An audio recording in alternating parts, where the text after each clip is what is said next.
Boleh aku bertanya? Maaf membuatmu menunggu lama, Paman Sandi. Lucky tersenyum tipis dan menunjukkan rasa bersalah pada Sandi. Tidak masalah, Nyonya Muda. Apa Anda menikmati belanjanya? Jawab Sandi sambil tersenyum. Sama sekali tidak menunjukkan rasa keberatan berbelanja. Lucky mengangguk. Lucky awalnya mendorong troli menuju ke mobil, tapi Sandi dengan sigap menggantikan Lucky mendorong troli dan membawakan semua isi troli ke dalam mobil. Lucky tidak ingin menaruhnya dalam bagasi mobil karena ada coklat, sehingga Sandi menaruhnya semua di jok depan yang kosong. Aku sangat menikmati belanjaku. Fresh Market itu benar-benar bersih.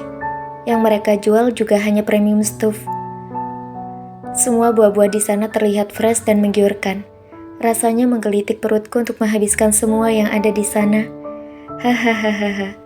Lucky bercerita pada Sandi ketika masuk ke dalam mobil dan tergelak tawa setelah menyelesaikan ceritanya.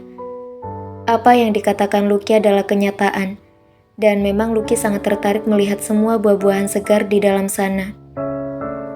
Wah, saya ikut senang Nyonya Muda. Tadinya saya agak khawatir kalau Anda tidak senang berbelanja di sini.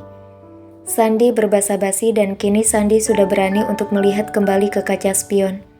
Mood Lucky sedikit baik dan air matanya sudah tidak mengalir, membuat Sandi sedikit lega. Setidaknya Anda datang ke rumah mertua Anda tidak sambil menangis. Saya yakin kalau melihat Anda menangis, Tuan Radit akan meledak saat itu juga, dan mungkin akan mengambil tindakan agak keras kepada Tuan Muda Rasha. Keduanya sama-sama keras. Apalagi memang kenyataannya sekarang, Tuan Muda Rasha ada di apartemen Autry. Tuan Radit pasti sangat kecewa dengannya. Sandi tidak ingin menutupi masalah pada Radit. Hanya saja, Sandi tidak ingin kalau Radit melihat Lucky menangis ketika datang ke rumahnya. Ini akan membuat mood Radit buruk dan membuat Radit kehilangan kontrol, sehingga Nada akan curiga pada Radit. Sandi ingin Radit mengambil tindakan tanpa emosi, menceritakan semuanya ketika hanya berdua dengan Radit tanpa melibatkan emosi Nada. Sandi membiarkan Lucky duduk di kursi belakang tanpa mengajak Lucky bicara lagi. Mata Lucky tidak lepas dari handphone. Sandi yang tahu apa yang sedang ditunggu oleh Lucky memilih untuk diam, dan membiarkan Lucky menikmati perjalanannya tanpa mengganggu dengan pertanyaan apapun. Kurang dari 30 menit perjalanan, Lucky sudah ada di pelataran rumah mertuanya. Riri dan Rere yang masih ada di halaman rumah setelah berolahraga di luar, segera menghampiri mobil dan menyapa Lucky.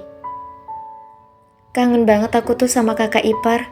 Sudah 1 minggu kita gak ketemu. Riri memeluk Lucky, meluapkan semua rasa rindunya. Hal yang sama juga dilakukan oleh Riri. Aku juga kangen sama kalian berdua. Lucky tertawa kecil. Hatinya sangat bahagia melihat kedua adik iparnya.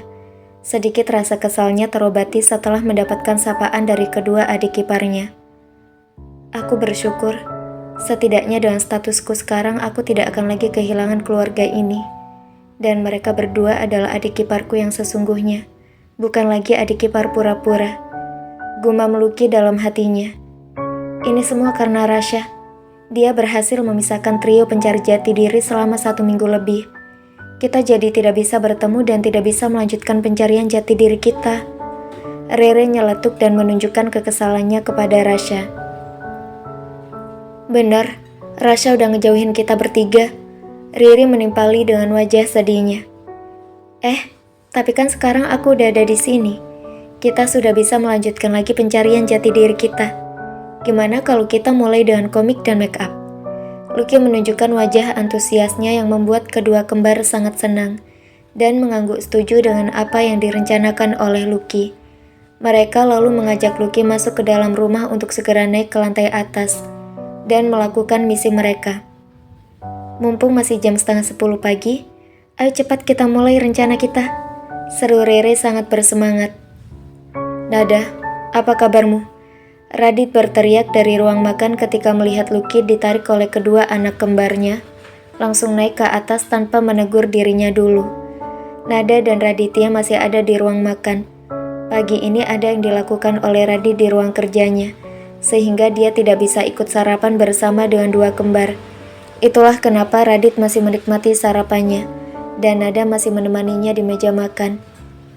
Aku baik-baik saja, jawab Lucky sambil memberikan kode pada dua kembar untuk mampir dulu ke meja makan, menghampiri keduanya untuk menunjukkan rasa hormat. Sepertinya hubunganmu dengan Rasha meningkat cukup bagus. Jadi Rasha sudah memberikan cincin itu padamu? Celetuk Radit yang tadi sempat melirik tangan Lucky. Tentunya Radit tak lupa memberikan senyum kecil di bibirnya, sebelum matanya kembali ke makanan yang ada di hadapannya dan kembali cuek. Betulkah? Nada yang tidak memperhatikan dari awal, kini langsung berdiri mendekati Lucky dan menarik tangan Lucky. Nada tersenyum melihat jari manis Lucky sudah memakai berlian yang selama 27 tahun tidak pernah lepas dari tangannya. Wah, aku senang sekali. Aku sudah menanti-nanti kapan Rasha akan memberikan cincin itu padamu. Selamat ya sayang, aku sangat senang dengan perkembangan hubungan kalian. Nada sangat bahagia dan langsung memeluk tubuh Lucky. Tidak dapat dilukiskan lagi bagaimana kebahagiaan dalam hati Nada. Tentu saja si bodoh itu pasti akan memberikan cincinnya pada wanita ini. Ternyata dia tidak terlalu bodoh juga untuk bisa memilih mana yang terbaik untuknya. Aku akui dia lebih cepat untuk menyadari perasaannya pada seseorang daripada aku. Si bodoh itu lebih peka terhadap keinginan hatinya. 10 tahun aku tertipu dengan cinta hingga akhirnya aku bertemu dengan Denada.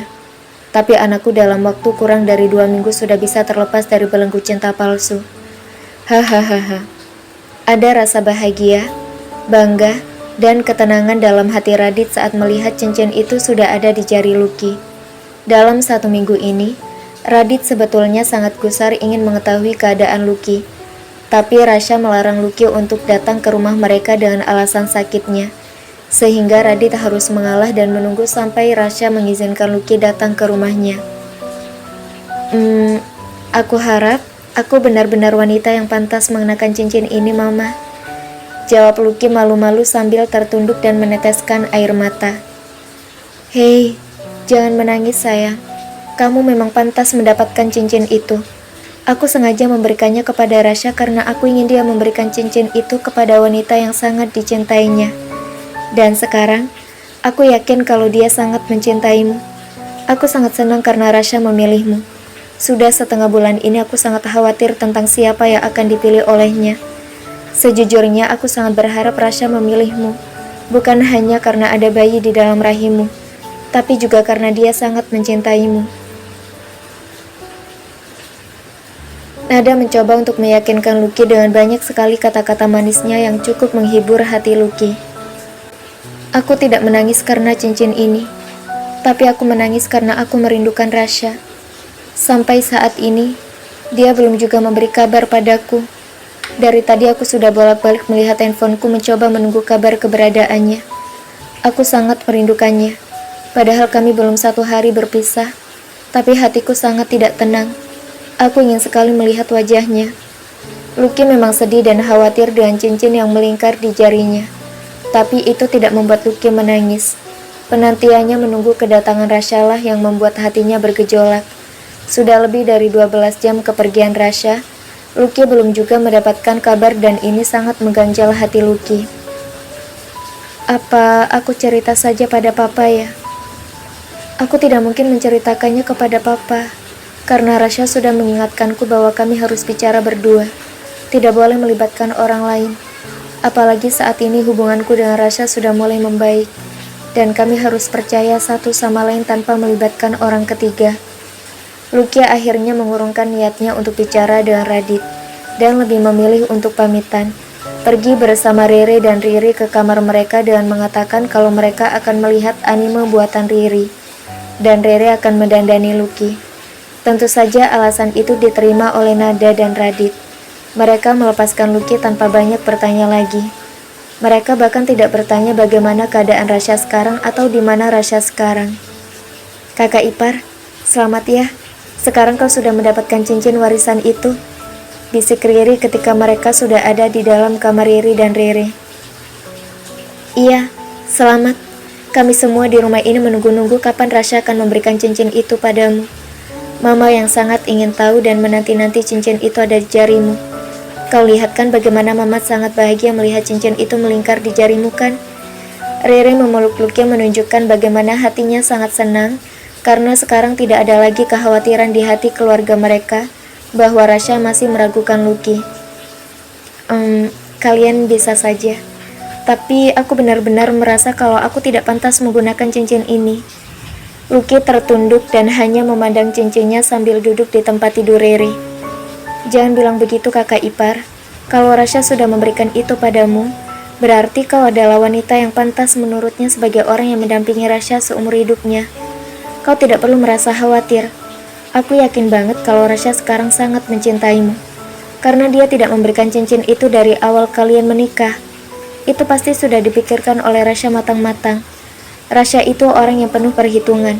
Jadi apapun yang akan dilakukan olehnya, pasti dipikirkan matang-matang dulu. Riri mencoba membesarkan hati Lucky. Apa kalian yakin? Tanya Lucky sambil melihat wajah Riri dan Riri secara bergantian. Keduanya mengangguk cepat. Kami sangat yakin. Rasha tidak pernah melakukan hal-hal yang dia ragu melakukannya. Kakak ipar harus percaya pada Rasha. Riri mencoba meneguhkan hati Lucky. Boleh aku bertanya sesuatu? Lucky memberanikan diri untuk melontarkan pertanyaan setelah mendengar semua yang diceritakan oleh Riri dan Riri. Kedua kembar mengangguk. Tanyalah apa yang ingin kau tanyakan kakak ipar. Celetuk Riri sangat bersemangat saat menunggu pertanyaan dari Lucky. Menurut kalian, apakah mungkin kalau Rasha memberikan cincin ini padaku hanya untuk berpura-pura mencintaiku, dan dia kemudian pergi bersama wanita lain, atau mencintai wanita lain setelah memberikan cincin ini padaku?